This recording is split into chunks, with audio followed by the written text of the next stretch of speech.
Um dia depois do funeral do Papa Francisco, milhares de fiéis fazem fila para ver o túmulo na Basílica de Santa Maria Maior. Um carro abalroou uma multidão num festival no Canadá e fez pelo menos 11 mortos. Rússia diz ter detido suspeito da explosão do carro que matou o general russo de topo. O Kremlin culpa a Ucrânia. Ataques aéreos em Gaza fazem mais de 50 mortos em 24 horas e bloqueio do território agrava a crise alimentar. Dezenas de milhares de fiéis estão a visitar a Basílica de Santa Maria Maior em Roma, onde foi sepultado o Papa Francisco. Querem ver o túmulo do pontífice argentino, marcado por esta simplicidade a pedido do próprio. Tem apenas a inscrição em latim Franciscus, por baixo de um crucifixo iluminado por um único foco de luz. Segundo a polícia de Roma, 20 mil pessoas tinham estado na Basílica até meio da manhã. No Vaticano foram 200 mil os que assistiram à missa. Pouco depois das 10 horas, bloquearam-se as entradas da Praça de São Pedro por se ter atingido a capacidade máxima. Quem ficou do lado de fora acompanhou os acontecimentos no exterior através de ecrãs gigantes. O jubileu dos adolescentes coincidiu com o funeral do Papa e o programa sofreu alterações, mas milhares de jovens peregrinos não deixaram de estar presentes.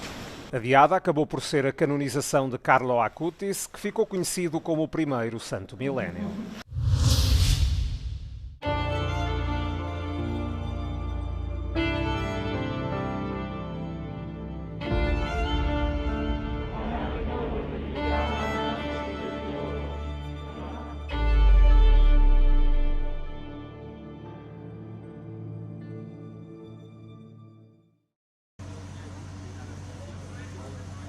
Onze pessoas morreram e 20 ficaram feridas depois de um carro ter abalroado uma multidão num festival filipino de rua em Vancouver, no sudoeste do Canadá.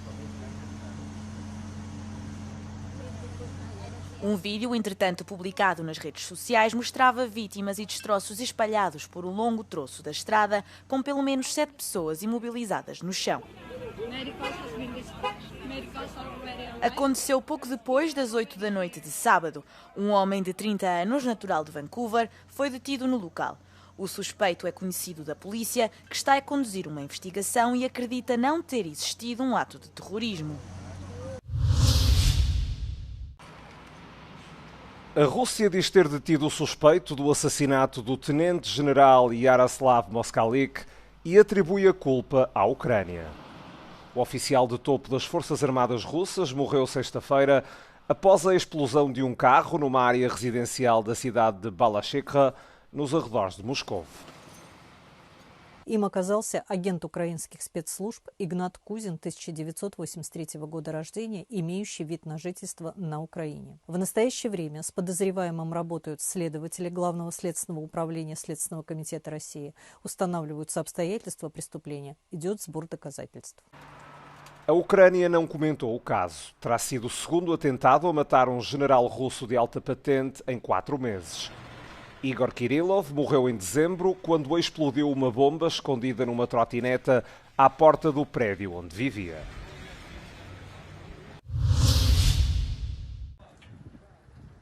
A Rússia lançou um ataque com quase 150 drones sobre a Ucrânia entre sábado e domingo, de acordo com as Forças Armadas ucranianas. Segundo as autoridades locais, os bombardeamentos russos que atingiram a cidade de Pavlorad, no leste da Ucrânia, mataram um idoso e feriram uma jovem de 14 anos. Um pouco mais a oeste, em Dnipro, o presidente da Câmara informou que pelo menos 150 janelas de edifícios foram destruídas durante os ataques noturnos, deixando grandes quantidades de destroços pela cidade. 6 regiões foram afetadas pelos ataques, incluindo a cidade de Odessa. No sábado, a Rússia afirmou ter recuperado o controlo total da região de Kursk. No entanto, as autoridades ucranianas negam a alegação. O Ministério da Defesa de Moscovo divulgou imagens no domingo que mostram artilharia russa a atingir posições ucranianas situadas na margem direita do rio Dnipro. O ataque ocorreu depois de o presidente norte-americano se ter reunido no Vaticano com Volodymyr Zelensky e ter levantado dúvidas sobre a vontade do líder russo em terminar a guerra, admitindo temer que Putin possa estar a manipulá-lo. Os hospitais de Gaza receberam nas últimas 24 horas os restos mortais de 51 pessoas que foram mortas em ataques israelitas, segundo o Ministério da Saúde no domingo. As Forças Armadas israelitas têm feito ataques aéreos quase diariamente desde 18 de março, data em que terminou um cessar-fogo de 6 semanas com o Hamas e que as forças terrestres ocuparam terreno para expandir uma zona tampão, controlando cerca de 50% do território. Israel bloqueou também a entrada de toda a ajuda humanitária em Gaza durante quase 60 dias. O objetivo desta medida é pressionar o Hamas a libertar os restantes 59 reféns que detém. Mas os grupos de defesa dos direitos humanos consideram o bloqueio um potencial crime de guerra. As organizações de ajuda humanitária estão a ficar sem mantimentos e os palestinianos lutam para alimentar as suas famílias. Os manifestantes israelitas contra o governo de Tel Aviv continuam com os protestos semanais. Este sábado exigiram um cessar-fogo e um acordo sobre os reféns. O Hamas afirmou ter enviado uma delegação ao Cairo para prosseguir as negociações de cessar-fogo com Israel. Aumentou o número de vítimas da explosão que ocorreu sábado no maior porto comercial do Irão, perto da cidade de Bandar Abbas, no sul do país. Estão confirmados 25 mortos e 800 feridos. De acordo com a imprensa estatal, há também 6 desaparecidos. Nestas imagens das redes sociais, o fumo avermelhado que o fogo liberta antes da detonação sugere que um composto químico pode ter estado envolvido. Foi o que aconteceu na explosão de Beirute em 2020. As autoridades locais ainda não indicaram a causa do rebentamento. O Ministério Iraniano do Interior diz ter iniciado uma investigação. No entanto, a empresa privada de segurança marítima, Embry, relacionou a explosão com um manuseamento incorreto de um carregamento de combustível sólido destinado a ser utilizado em mísseis balísticos iranianos. A explosão destruiu carros, tal como janelas e telhados de edifícios próximos. Houve quem tivesse sentido o impacto da explosão a 50 km de distância. Os ucranianos reuniram-se este sábado para assinalar os 39 anos após a maior catástrofe nuclear da história e homenagear as vítimas e as equipas de limpeza de Chernobyl durante uma cerimónia realizada na cidade de Pripyat, no norte do país. Durante o evento, distinguiram-se ainda os funcionários que ficaram a trabalhar após a invasão russa da central a 14 de fevereiro do ano passado.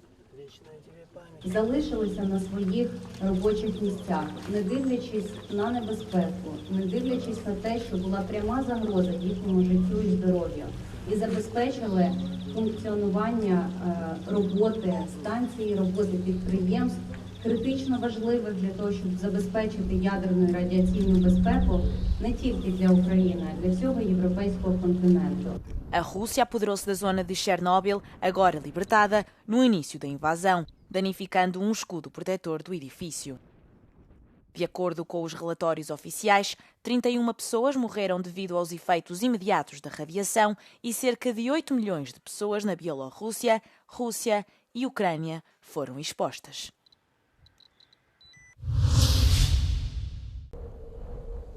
Esta é uma paisagem em risco de desaparecer.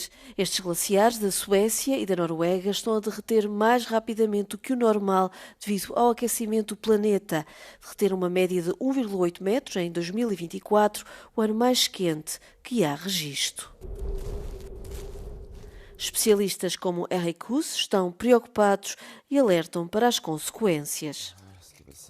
Vi måste vara rädda om de här små isarna som är otroligt viktiga för oss människor. Det är energi, jordbruk, vattentillgång, allting. Och hela ekologin i fjällen och Alperna är beroende av det här vattnet som kommer och går. Este ano está a cair mais neve e os glaciares estão a recuperar ligeiramente, mas a professora Nina Kirchner diz que a neve dá uma falsa sensação de segurança. Det viktigaste är att man tar den här snörika vintern inte som ett tecken på att det inte är någon fara. Jag vet att i längden kommer det inte spela någon roll och i längden kommer glaciärerna krympa i Sverige. Muitos destes glaciares podem desaparecer completamente nas próximas décadas. Em 2100, 4 em cada 5 glaciares na Suécia vão ter um tamanho reduzido ou mesmo completamente desaparecido. Por que o lítio? Por que o Barroso? O ativismo da população de Covas do Barroso, concelho de Boticas, em Trás-os-Montes, chega agora às salas de cinema portuguesas no próximo dia 24 de abril, após a estreia mundial na quinzena dos cineastas de Cannes. A Savana e a Montanha, do realizador Paulo Carneiro, é uma ficção documental, uma história de resistência em forma de western musical. As pessoas de Covas do Barroso eram mal representadas por um documentário, porque era preciso pô-las em ação, era preciso tirar a luta do escritório, não é? Dos e-mails, dos papers científicos que têm de ser lidos e relidos e analisados por pessoas especialistas e pôr em prática a luta, mostrar a luta na sua prática. O filme dá voz a uma comunidade rural que luta pelas suas terras após descobrir que a empresa britânica Savannah Resources planeia construir a maior mina de lítio a céu aberto da Europa, a poucos metros das suas casas. Nós vivemos numa das regiões mais isoladas do país, mas que em 2017, 2018, salvo erro, fomos considerados Património Agrícola Mundial pela maneira como vivemos, como trabalhamos a terra, como nos correlacionamos com a natureza.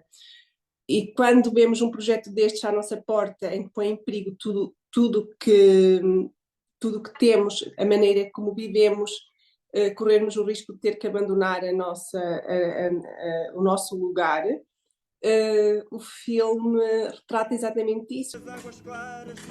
A luta é ampliada pelo registro de intervenção das canções de Carlos Libo e pela autenticidade que os habitantes de Covas do Barroso conferem ao filme. A expectativa é que encha as salas de cinema do país, não só nas grandes cidades.